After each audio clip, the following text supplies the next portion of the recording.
গুরুত্বপূর্ণ সাফল্য ছিল যে বোর তত্ত্ব থেকে কোনো আবর্তনশীল ইলেকট্রন যে কক্ষে আবর্তন করছে সেই কক্ষপথের ব্যাসার্ধ নির্ণয় করা যায়। অর্থাৎ নিউক্লিয়াস থেকে ইলেকট্রনটা কতটা দূরে আছে সেই অবস্থানটা কিন্তু নির্ণয় করা যায়। তো সেটাই আমরা আজকে দেখবো। দেখো, বোর তত্ত্ব থেকে পরমাণুর n-তম কক্ষপথে আবর্তনশীল ইলেকট্রনের n-তম কক্ষপথে ব্যাসার্ধ নির্ণয়। অর্থাৎ ইলেকট্রনটা যদি নিউক্লিয়াস থেকে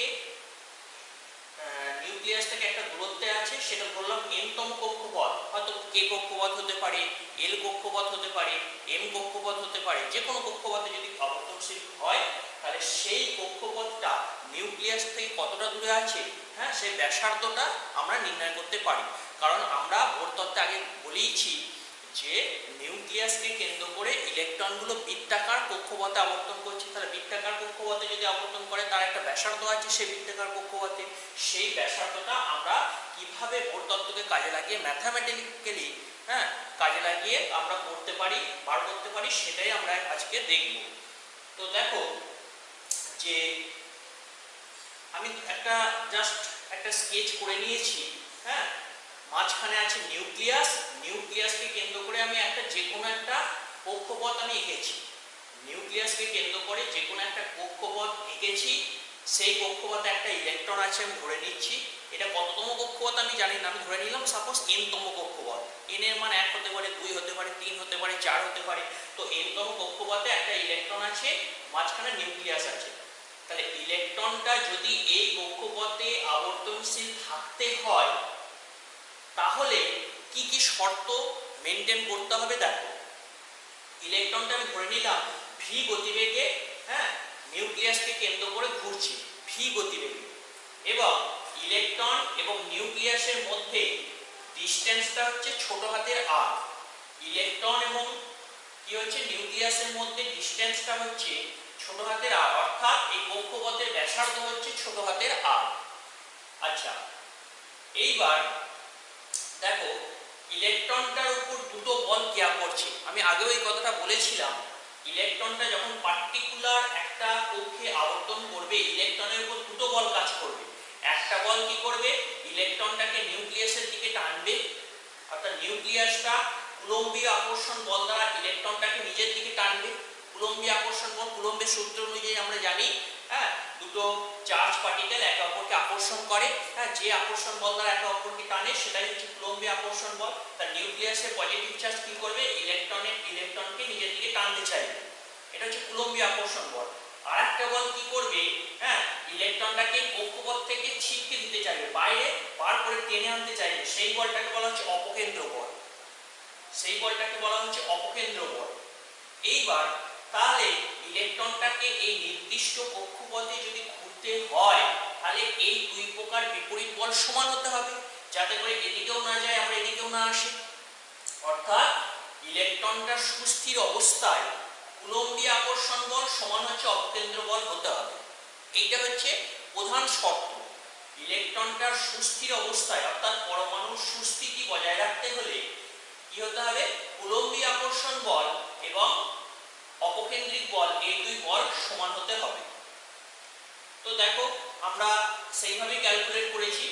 আমরা জানি নিউক্লিয়াসের চার্জ বা আধান হচ্ছে Ze, যেখানে জেডটা হচ্ছে যে পরমাণু আমরা আলোচনা করছি সেই পরমাণুর পরমাণু ক্রমাঙ্ক বা পারমাণবিক সংখ্যা। অর্থাৎ আমরা বোর তত্ত্ব থেকে জানি, বোর তত্ত্ব কেবলমাত্র এক ইলেকট্রন বিশিষ্ট পরমাণু বা আয়নের ক্ষেত্রে প্রযোজ্য। তাহলে এক ইলেকট্রন বিশিষ্ট পরমাণু শুধুমাত্র হাইড্রোজেন আছে। এক ইলেকট্রন বিশিষ্ট আয়ন হিলিয়াম প্লাস হতে পারে, লিথিয়াম প্লাস 2 হতে পারে, বেরিলিয়াম প্লাস 3 হতে পারে। তাহলে জেডটা কি হচ্ছে, জেডটা হচ্ছে পারমাণবিক সংখ্যা বা পরমাণু ক্রমাঙ্ক বা ইলেকট্রন সংখ্যা। তো যাই হোক, তাহলে দেখো এই যে নিউক্লিয়াসে তাহলে যদি পরমাণু ক্রমাঙ্ক জেড হয় তাহলে পরমাণু ক্রমাঙ্ক জেড মানে জেডটা প্রোটন আছে। জেডটা প্রোটন যদি থাকে তাহলে জেডটা প্রোটনের ধরুন মোট নিউক্লিয় চার্জের পরিমাণ জেডই হবে। কারণ একটা প্রোটনের যদি চার্জ ছোট হাতের ই ধরে নিই, কারণ ইলেকট্রনের চার্জ যদি ছোট হাতের ই হয়, প্রোটনের চার্জ যদি ছোট হাতের ই হবে, কারণ ইলেকট্রন এবং প্রোটনের চার্জের মানটা হচ্ছে সমান, শুধু চিহ্নটা বিপরীত। ঠিক আছে, তাহলে একটা ইলেকট্রনের চার্জ যদি ছোট হাতের ই ধরি, প্রোটনের চার্জ ছোট হাতের ই হবে, তাহলে জেডটা যদি প্রোটন থাকে মানে পরমাণু ক্রমাঙ্ক যদি জেড হয়, তাহলে জেডটা প্রোটন আছে, তাহলে জেডটা প্রোটনের মোট চার্জ হবে প্লাস জেডি, অর্থাৎ নিউক্লিয়াসের মোট চার্জ হবে প্লাস জেডি। আর ইলেকট্রনের চার্জ হচ্ছে ছোট হাতের ই, তাহলে আমরা দেখতে পেলাম হ্যাঁ এর হচ্ছে চার্জ হচ্ছে জেডি আর ইলেকট্রনের চার্জ হচ্ছে ই। তাহলে এই দুটোর মধ্যে কুলম্বীয় আকর্ষণ বল কত হবে? অর্থাৎ কুলম্বের সূত্র অনুযায়ী যে আকর্ষণ বল সেটা কত হবে? ইলেকট্রনের উপর কুলম্বীয় আকর্ষণ বল এর চার্জ ইনটু এর চার্জ বাই এদের মধ্যে যে ডিসটেন্স তার স্কয়ার, তাহলে জেডি ইনটু ই বাই হচ্ছে আর স্কয়ার, অর্থাৎ Z E square by R square. এটা হচ্ছে ইলেকট্রনটার উপর ক্রিয়াশীল কুলম্বীয় আকর্ষণ বল। আচ্ছা, আর ইলেকট্রনটার উপর ক্রিয়াশীল অপকেন্দ্রিক বল কি হবে? অপকেন্দ্রিক বলের মান হয় mv²/r। এই প্রমাণটা তোমরা ফিজিক্সে পড়বে। ইলেকট্রনের উপর ক্রিয়াশীল অপকেন্দ্রিক বলের রাশিমালা হয় mv²/r। হ্যাঁ, যেখানে এটা হচ্ছে ইলেকট্রনের গতিবেগ, mটা হচ্ছে ইলেকট্রনের ভর, rটা হচ্ছে কক্ষপথের ব্যাসার্ধ। তাহলে এবার সুস্থিত অবস্থায় z²/r² সমান হচ্ছে mv²/r, মানে এই দুটো সমান হবে। আমি যেটা বললাম সেখান থেকে v² এর মানটা ক্যালকুলেট করে নেওয়া হয়েছে। v² এর মানটা বের হচ্ছে z²/mr। v² সমান হচ্ছে z²/mr। এটাকে আমরা 1 নম্বর সমীকরণ বললাম। আবার বোরের তত্ত্ব থেকে আমরা কি জানি? এখনো বোরের তত্ত্ব কাজে লাগেনি, এবার বোরের তত্ত্ব আমরা কাজে লাগাচ্ছি। দেখো, তাহলে এই পর্যন্ত একটা ক্যালকুলেশন করে আমরা বার করলাম যে ইলেকট্রনের সুস্থির অবস্থায় v² সমান z²/mr, এই শর্তটা মেইনটেইন করছে। আবার বোরের তত্ত্ব অনুযায়ী আমরা জানি ইলেকট্রনের কৌণিক ভরবেগের মান h/2π পূর্ণ সংখ্যক গুণিতক হতে হবে। প্রথম যে তত্ত্ব বলেছিলাম বোরের যে প্রথম স্বীকার্য সেখানে বলা ছিল, তাহলে mvr সমান হচ্ছে n × h/2π, mvr সমান n × h/2π। তো এখান থেকে একটা v এর মান বার করলাম, v সমান হচ্ছে nh/2πmr, v সমান nh/2πmr। তাহলে এখানে v সমান যদি এটা হয়, এখান থেকে v² এর একটা রাশিমালা পেয়ে যাব, v² সমান n²h²/4π² উভয় দিকে বর্গ করে দিলে v² এর একটা রাশিমালা পেয়ে গেলাম। তাহলে এটাকে 2 নম্বর সমীকরণ নাম দিলাম। তাহলে আগেরটা ছিল 1, এখন এটা হলো 2। তাহলে দুটোই দেখো v², তাহলে দুটোই যেহেতু v², তাহলে 1 ও 2 সমীকরণ যদি তুলনা করি, তাহলে এটার সমান আমরা এটা লিখতে পারবো, যেহেতু বাঁ দিকটা সমান, তাহলে তুলনা করলে সমীকরণটা ডান দিকগুলো সমান হয়ে যাবে। হ্যাঁ, ডান দিকগুলো যদি সমান করে দিই, সেখান থেকে আমরা আর এর মানটা কিন্তু ক্যালকুলেট করতে পারবো। তাহলে 1 আর 2 সমীকরণের উপর তুলনা করো, তাহলে 1 ও 2 সমীকরণ তুলনা করে পাই 1 ও 2 সমীকরণ 1 ও 2 সমীকরণ তুলনা করে পাই। তাহলে তুলনা যদি করি, দেখো ডান দিকে কি আছে? এর আছে যে z²/mr, আর এদিকে আছে n²h²/4π²m²r²। ডান পক্ষটা সমান হয়ে গেল। তাহলে এবার কি কি কাটছে দেখো, একটা আর কেটে যাবে, এদিকে একটা আর, এদিকে একটা আর কেটে গেল। তাহলে যদি কেটে যায়, তাহলে কি হচ্ছে? ডান দিকে একটা আর পড়ে থাকছে। তাহলে আর এর মানটা কত হচ্ছে? আর সমান n²h², একটা m কেটে যাচ্ছে, এই একটা m, এই একটা m কেটে গেল, এখানে m² ছিল, এদিকে m ছিল, তাহলে একটা m ও কেটে গেল। তাহলে আর সমান হলো, এই আরটা দিকে নিয়ে চলে এলে আর সমান হলো n²h²/4πm, z²টাকে নিচে নামিয়ে দিলাম, z²। তাহলে দেখো আমরা একটা এক্সপ্রেশন পেলাম, আর এর এক্সপ্রেশন আর সমান হচ্ছে n²h²/4π²m, 4π²টা বাদ চলে গেছে, 4π²m z²। তাহলে এটাই হচ্ছে এক্সপ্রেশনটা, আর সমান n²h²/4π²m z²। তো এটা আর মানে হচ্ছে আর, একটা সাবস্ক্রিপ্টে n বসিয়ে দিতে পারো। সাবস্ক্রিপ্টে n বসানো মানে হচ্ছে n তম কক্ষপথের ব্যাসার্ধ। তাহলে n তম কক্ষপথের ব্যাসার্ধ n²h²/4π²m z²। এবার n এর জায়গায় যদি 1 বসাও, তাহলে প্রথম কক্ষপথের ব্যাসার্ধ, n এর জায়গায় যদি 2 বসাও, দ্বিতীয় কক্ষপথের ব্যাসার্ধ, n এর জায়গায় যদি 3 বসাও, তৃতীয় কক্ষপথের ব্যাসার্ধ। এইভাবে কিন্তু যে কোনো কক্ষপথের ব্যাসার্ধ এই সমীকরণ থেকে বার করা সম্ভব হবে। তাহলে এরপর দেখো এবার বোর তত্ত্ব থেকে প্রথম কক্ষ ও n তম কক্ষের ব্যাসার্ধের মধ্যে কি সম্পর্ক। আমরা n তম কক্ষে যে ব্যাসার্ধের রাশিমালা পেলাম, এবার সেই n এর জায়গায় যদি 1 বসাই, তাহলে প্রথম কক্ষের আমরা ব্যাসার্ধ পেয়ে যাব। তো এদের মধ্যে কি সম্পর্ক আমরা দেখব। তাহলে Rn সমান m square h square by 4 pi square m z square, এটা আমরা বার করলাম। এবার n এর জায়গায় যদি 1 বসাই তাহলে প্রথম কক্ষের ব্যাসার্ধ পেয়ে যাব। তাহলে R1 সমান আমরা কি পাচ্ছি, n এর জায়গায় যদি 1 বসিয়ে দিই 1 square into h square by 4 pi square m z square, শুধুমাত্র n এর জায়গায় 1 বসবে, বাকি যে টার্মগুলো আছে সবই দেখো কনস্ট্যান্ট। h টা প্ল্যাঙ্কের ধ্রুবক কনস্ট্যান্ট, 4 কনস্ট্যান্ট, পাই কনস্ট্যান্ট, m হচ্ছে ইলেকট্রনের ভর সেটাও কনস্ট্যান্ট, z হচ্ছে পরমাণু ক্রমাঙ্ক। হ্যাঁ, তাহলে আমরা যদি শুধু হাইড্রোজেন পরমাণুর ক্ষেত্রে ক্যালকুলেট করি তাহলে z এর মান সবসময় 1 হবে, হাইড্রোজেন পরমাণু ক্রমাঙ্ক হচ্ছে 1, তাহলে z টাও এখানে কনস্ট্যান্ট, এটা ইলেকট্রনের চার্জ সেটাও হচ্ছে কনস্ট্যান্ট। তাহলে শুধু n এর জায়গায় 1 বসিয়ে দিলাম। তাহলে R1 সমান কি পেলাম, h square by 4 pi square m z square.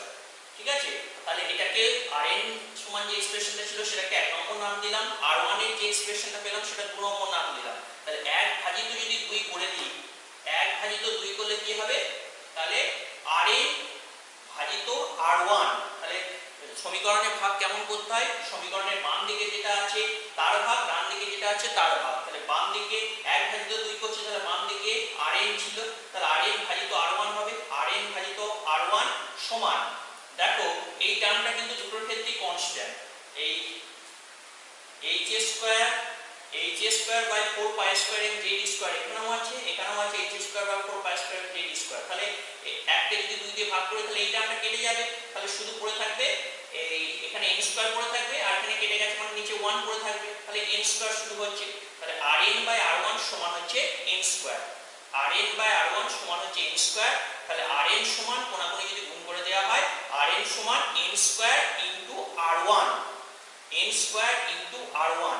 তার মানে কি সম্পর্ক দাঁড়ালো, তাহলে n তম কক্ষপথের ব্যাসার্ধ, যেখানে n এর মান এক্ষেত্রে 2 হতে পারে দ্বিতীয় কক্ষপথ, n এর মান 3 হলে তৃতীয় কক্ষপথ, n এর মান 4 হলে চতুর্থ কক্ষপথ, যাই হোক না কেন n তম কক্ষপথের ব্যাসার্ধ সমান হচ্ছে প্রথম কক্ষপথের যে ব্যাসার্ধ সেটা ইনটু n স্কয়ার।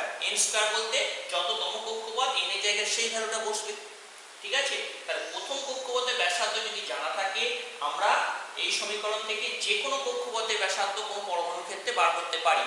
হ্যাঁ, এটাই হচ্ছে বোরের তত্ত্বের বিউটি। প্রথম কক্ষপথের ব্যাসার্ধ যদি জানা থাকে তাহলে সেই ব্যাসার্ধের মানটা থেকে যে কোনো কক্ষপথের ব্যাসার্ধ কোনো পরমাণুর ক্ষেত্রে আমরা বার করতে পারি। হ্যাঁ, ধরো তৃতীয় কক্ষপথের ব্যাসার্ধ বার করবে, তাহলে তৃতীয় কক্ষপথের ব্যাসার্ধ মানে R3 এর মান বার করতে হবে। তাহলে R3 এর মান যদি বার করতে হয় n এর জায়গায় 3 বসিয়ে দিলাম, n এর জায়গায় যদি 3 বসা 3 এর স্কয়ার, তাহলে 9 ইনটু R1।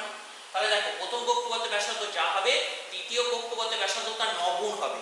যদি চতুর্থ কক্ষপথের ব্যাসার্ধ বার করতে বলে R4, তাহলে R4 সমান n এর জায়গায় যদি 4 বসিয়ে দেওয়া হয় 4 এর স্কয়ার মানে 16, তাহলে 16 ইনটু R1, অর্থাৎ কি হচ্ছে প্রথম কক্ষপথের ব্যাসার্ধকে যদি 16 দিয়ে গুণ করি সেটা হচ্ছে চতুর্থ কক্ষপথের ব্যাসার্ধ বেরিয়ে যাবে কোন একটা নির্দিষ্ট পরমাণুর ক্ষেত্রে। তাহলে আমরা দেখতে পাচ্ছি প্রথম কক্ষপথের ব্যাসার্ধটা খুব গুরুত্বপূর্ণ।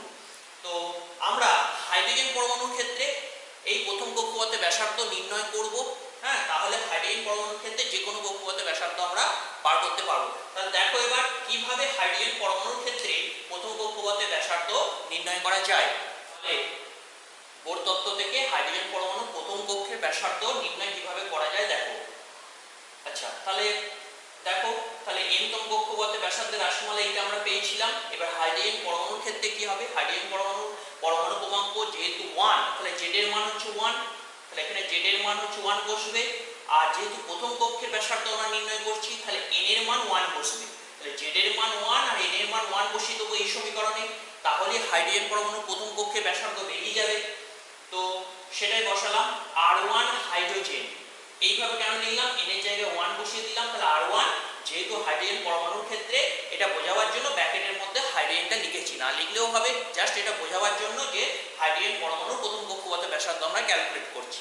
তাহলে R1 ব্র্যাকেটের মধ্যে হাইড্রোজেন, এই মানটা কত বেরোবে, n এর জায়গায় 1 বসিয়ে দিলাম, হ্যাঁ, আর z এর জায়গায় 1 বসিয়ে দিলাম, বাকি যেগুলো ছিল কনস্ট্যান্ট রাশি সবই কিন্তু থাকবে। এইবার এই মানগুলো যদি বসিয়ে দেওয়া হয়, h টা তোমরা জানো প্ল্যাঙ্কের ধ্রুবক, যার মান হচ্ছে 6.626 × 10⁻27 আর্ক সেকেন্ড। হ্যাঁ, এটা হচ্ছে h এর মান, পায়ের মান 3.14, তোমরা জানো m হচ্ছে ইলেকট্রনের ভর, 9.1 × 10⁻⁻⁴ -28 গ্রাম, আর E হচ্ছে ইলেকট্রনের চার্জ 4.8 × 10⁻−10 ESU। তো এই মানগুলো যদি বসিয়ে দেওয়া হয় তাহলে আমরা কি হচ্ছে হাইড্রোজেন পরমাণুর প্রথম কক্ষে যে ব্যাসার্ধটা পাচ্ছি সেই মানটা ক্যালকুলেটরে তোমরা ক্যালকুলেট করে দেখবে 0.52 সামথিং হবে, 0.529 × 10⁻⁸ সেন্টিমিটার, 0.529 × 10⁻⁸ সেন্টিমিটার। এই 5 to 9 এর জায়গায় হয়তো কারো 7 বেরোতে পারে, 6 বেরোতে পারে, সেটা কোনো ফ্যাক্টর নয়। এখানে যেমন ধরা হবে মানে দশমিকের পর যত সংখ্যা ধরা হবে সেই অনুযায়ী একটু এধার ওধার হতে পারে, কিন্তু মোটামুটি ফিগারটা এরকমই দাঁড়াবে। তো তাহলে 0.529 অ্যাংস্ট্রম, আমরা সেন্টিমিটারকে অ্যাংস্ট্রমে করে নিলাম। হ্যাঁ, 1 অ্যাংস্ট্রম সমান হচ্ছে 10⁻⁸ সেন্টিমিটার। সাধারণত পরমাণুর কোনো কক্ষপথে ব্যাসার্ধ অ্যাংস্ট্রম এককই বার করা হয়। 1 অ্যাংস্ট্রম মানে 10⁻⁸ সেন্টিমিটার। তো প্রথমে যে মানটা বেরোবে সেটা সেন্টিমিটারে বেরোবে, যেহেতু এখানে সবই সিজিএস পদ্ধতিতে মান বসিয়েছি, আর্ক, সেকেন্ড, গ্রাম, ইএসইউ সবই সিজিএস পদ্ধতিতে, তাহলে যে মানটা বেরোবে প্রথমে সেটা সেন্টিমিটারে বেরোবে। সেখান থেকে অ্যাংস্ট্রমে করতে গেলে কি করতে হবে, 10⁻⁸ দিয়ে ভাগ করতে হবে। সেই মানটা তাহলে আলটিমেট বেরোচ্ছে 0.53 অ্যাংস্ট্রম, অর্থাৎ হাইড্রোজেন পরমাণুর প্রথম কক্ষপথে ব্যাসার্ধ হচ্ছে 0.53 অ্যাংস্ট্রম। তাহলে দেখো প্রথম কক্ষপথে ব্যাসার্ধ হাইড্রোজেন পরমাণুর ক্ষেত্রে বেরিয়ে গেল। তাহলে এবার যদি পঞ্চম কক্ষপথে ব্যাসার্ধ বার করতে বলে তাহলে খুব সিম্পল, তাহলে পঞ্চম কক্ষপথে ব্যাসার্ধ কি হবে, হাইড্রোজেন পরমাণু পঞ্চম কক্ষপথে যদি ব্যাসার্ধ বার করতে বলে তাহলে R5 হাইড্রোজেন, R5 হাইড্রোজেন সমান আমরা এর আগেই সমীকরণ পেলাম n² × R1 হাইড্রোজেন হবে, n² × R1 হবে। তাহলে n এর মান যদি 5 বসাই তাহলে 25 × R1 এর মান পেয়ে গেছি আমরা হাইড্রোজেন পরমাণুর ক্ষেত্রে 0.53, তাহলে 0.53। এবার এই মানটা ক্যালকুলেট করে যত হবে তত অ্যাংস্ট্রম এখানে কিন্তু বেরোবে। তাহলে এইভাবে কোন একটা নির্দিষ্ট পরমাণু, হ্যাঁ, যে কোনো কক্ষপথে ব্যাসার্ধ কিন্তু এই সমীকরণ থেকে বার করা যাবে।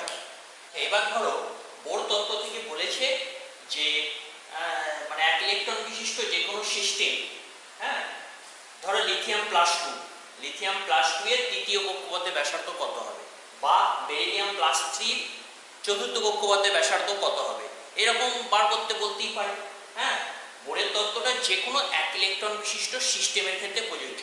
এবার 1 ইলেকট্রন বিশিষ্ট পরমাণু তো শুধু হাইড্রোজেনই আছে, 1 ইলেকট্রন বিশিষ্ট সিস্টেম বলতে পরমাণু আয়ন সবাইকেই বোঝাবে যাতে একটা ইলেকট্রন থাকবে। এবার 1 ইলেকট্রন বিশিষ্ট পরমাণু শুধু হাইড্রোজেন। এবার 1 ইলেকট্রন বিশিষ্ট অন্য সিস্টেম হচ্ছে হিলিয়াম প্লাস হতে পারে, লিথিয়াম প্লাস 2 হতে পারে। লিথিয়াম প্লাস 2 মানে লিথিয়ামের পরমাণু ক্রমাঙ্ক হচ্ছে 3, প্লাস 2 মানে দুটো ইলেকট্রন বেরিয়ে গেছে, তাহলে একটা ইলেকট্রন রয়েছে। বেরিলিয়াম প্লাস 3, বেরিলিয়ামের পরমাণু ক্রমাঙ্ক 4 মানে 4টে ইলেকট্রন ছিল, প্লাস 3 মানে 3টে ইলেকট্রন বেরিয়ে গেছে, একটা ইলেকট্রন রয়েছে। তাহলে এগুলো সবই হচ্ছে 1 ইলেকট্রন বিশিষ্ট সিস্টেম। তাহলে আমরা বার করতে চাইছি এই 1 ইলেকট্রন বিশিষ্ট যে কোনো সিস্টেমে যে কোনো কক্ষপথের ব্যাসার্ধ কত হবে সেটাকে আদৌ ক্যালকুলেট করা যায়। সেটাও কিন্তু ক্যালকুলেট করা যায় যদি হাইড্রোজেন পরমাণুর প্রথম কক্ষপথে ব্যাসার্ধ জানা থাকে। হাইড্রোজেন পরমাণুর প্রথম কক্ষপথে ব্যাসার্ধ আমরা অলরেডি বার করে ফেলেছি, হ্যাঁ, 0.53 অ্যাংস্ট্রম হয়। তাহলে দেখো ওই হাইড্রোজেন পরমাণুর প্রথম কক্ষপথের ব্যাসার্ধের মান থেকে 1 ইলেকট্রন বিশিষ্ট যে কোনো সিস্টেমের যে কোনো কক্ষপথ, যে কোনো সিস্টেমের যে কোনো কক্ষপথের ব্যাসার্ধ আমরা নির্ণয় করতে পারি। তাহলে সেটাই আমরা এবার দেখাচ্ছি। দেখো তাহলে Rn এর যে এক্সপ্রেশন জেনারেল ভাবে 1 ইলেকট্রন বিশিষ্ট সিস্টেমের ক্ষেত্রে n²h²/4π²mz²। এবার হাইড্রোজেন পরমাণুর ক্ষেত্রে কি হবে, হাইড্রোজেন পরমাণুর ক্ষেত্রে হাইড্রোজেন পরমাণু প্রথম কক্ষপথে ব্যাসার্ধ যদি বার করতে হয় তাহলে n এর জায়গায় 1 বসাতে হবে মানে R1, আর যেহেতু হাইড্রোজেন সেই জন্য ব্র্যাকেটের মধ্যে হাইড্রোজেন লিখে দিচ্ছি। তাহলে R1 হাইড্রোজেনের মান n এর জায়গায় 1 বসিয়ে দিয়েছি আর z এর জায়গায় 1 বসিয়ে দিয়েছি, বাকি এক্সপ্রেশনে যা ছিল তাই। তাহলে এটা 1 নম্বর সমীকরণ, এটা 2 নম্বর সমীকরণ নাম দিলাম। দিয়ে 1 কে 2 দিয়ে ভাগ করলে আমরা কি পাবো, Rn ভাজিত R1, তাহলে Rn/R1 ব্র্যাকেটে হাইড্রোজেন, তাহলে Rn/R1 এই মানটা কত হবে, দেখো এই টার্মটা পুরোটাই কেটে যাচ্ছে।